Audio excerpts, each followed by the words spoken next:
So you can get one of Jin Sakai's strongest abilities in Yotei as well, some of his armor pieces, plus a very interesting cursed mask that can provide a very strong power, especially for lethal difficulty. That's why today we're gonna go over even more things that the game doesn't tell you, so let's jump right in.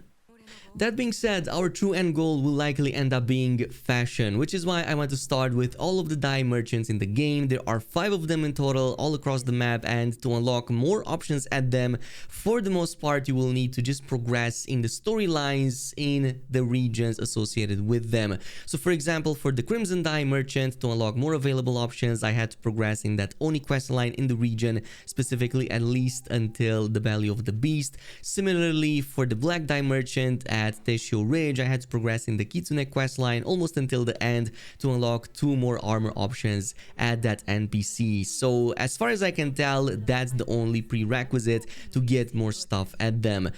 However, if you want to find them on the map, the White Dye Merchant will be here west of Grasslands. It does eventually sell options for the Taro, Onryo, Ninetales, and the Genji Guard armors, plus this really awesome half red, half white Kitsune mask, on top of a few other things you can also purchase from it. My favorite so far was definitely the Crimson Dye Merchant over at the Stonejaw Coast on this side of the map. This is going to give you some really awesome dyes for the Bounty Master, Armor of Undying, and the Ninetales armors, all of which look absolutely amazing. And they couple even better with the dyes that the NPC sells for your katanas and the kusarigama, both with that black and red theme going that I've been rocking for the longest time. You will need to actually activate a nearby campfire to activate the NPC, but it should be right next to some of these cloths. Besides that, I was pretty disappointed by the Black Dye Merchant. It doesn't start with too many things, but if you finish up the Kitsune questline, you will get a couple extra options for the Taro and Onryo armors, plus a black Kitsune mask and a really interesting bandana. But don't put aside the green dye merchant over here at Tokachi Range. Reason especially for that undying armor, if you buy the jade dye in this case for it, its helmet piece is actually fully black, which is quite surprising, but you can definitely mix and match some of these colorings if you want to go with a darker tone, assuming that you don't find other options out in the wild. Meanwhile, if you've been looking for the blue merchant, you're going to find it here west of Oshima Coast, next to its house, and you can already unlock some of the dyes for the dragonfly armor, also for the spider lily and the mercenary, all of which will have some of these extra options. Speaking of which, this is going to bring us to number 2, and paying attention especially to the Ainu merchants. You can find both out here into the grasslands roaming around or over at the Shadow Inn. They sell a lot of armor dyes, so pay attention to them. One of my favorites was definitely the Victory's Shine for the Dragonfly armor set, which just makes it a lot cooler. I'm surprised that this is an option here and not at the Black Dye Merchant, given that in the previous game it would have probably been there. However, possibly the most interesting cosmetic item I was able to find in Yotei is probably this right here, the Kanemori's two-faced mask, which as far as I can tell is the only one that comes with an extra usable effect, a curse that increases the damage that you deal, but also increases the damage that enemies deal onto you. And you can actually get this from a traveling merchant over here at Otaru Beach. This can also spawn at other random locations, not just in Ishikari Plains, but this has been the most consistent for me. So go ahead, set up a camp as many times as it's needed until this guy appears and starts trading with you. And for 1000 Mon, you can go ahead and purchase it from him. There's even a bit of lore behind it. It seems to be cursed for some reason and it kind of brings bad luck, but this can actually work really well on the lethal difficulty, maybe even trivialize some of the stuff that has been a lot more difficult than it should have been. So you already know that the lethal difficulty will pretty much almost one-shot you. There are even enemies who do that. Well, if things will one-shot you anyway, might as well just get this, get that extra source of damage, because at this point your HP doesn't matter anymore anyway. So this is something that has helped me quite a bit in some of the encounters that proved to be a little bit difficult. But let's keep on going to number 4, and what I noticed is as I progressed in the game, money kind of became a problem. Despite me completing a ton of side content, despite completing a ton of bounties, well, actually one of the best methods to make quick money in this game is Well, surprise, surprise, it's gambling, but not just any gambling, specifically here at Kutara Gambling Den. You can also go at other gambling dens in the game, but this has been the most easy. There's a quick questline here that you can complete to clear that location, and then you can participate in the coin flick minigame as many times as you want.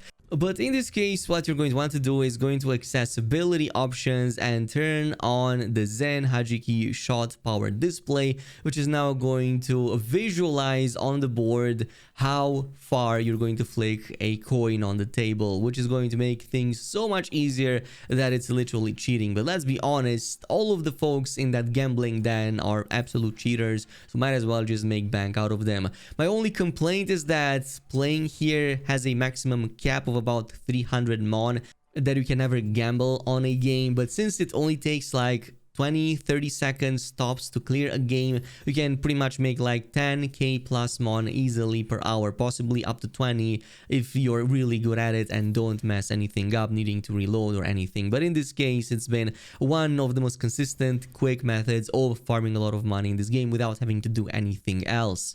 But let's keep on going, because the cursed mask was not the only one with some special powers. There's actually another one, which is the Stormblade. This is going to be a mythical tale that also has some big Easter eggs towards Jin, Sakai, and some of the stuff we were doing in Ghost of Tsushima. Specifically, you're going to find it here, starting at this old altar over at the south of Oshima Coast. Once you talk to Ugetsu, you're going to get to play that mission, and there are some things that will really remind you of Tsushima. Specifically, there's going to be a haiku that plays the same music as back in those days.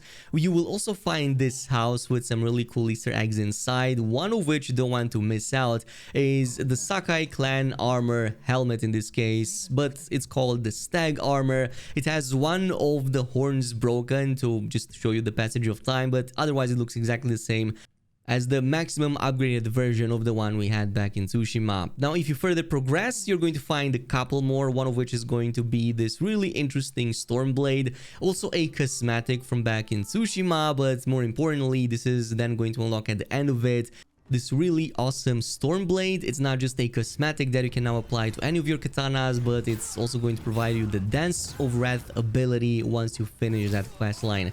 So this makes a full return from Tsushima. It works exactly the same as before, jumping in up to 3 targets. However, it's even stronger now because now it also has an auto disarm on those attacks. So it is going to be way stronger than it's ever been, and yes, it can even one-shot targets because it's still a very strong ability to have. It's not just for the disarm mechanic. But at the end of it, also pay attention to the ghost mask right in front of the grave. You can go ahead and collect it and also apply it. This is also part of another armor set that Jin was able to unlock, also really far into the second chapter of Ghost of Tsushima, but now we can have it pretty much right here. So overall, completing the looks, I absolutely adore this. I just wish that we could unlock the full Sakai clan and the ghost armors, but at the very least we get these.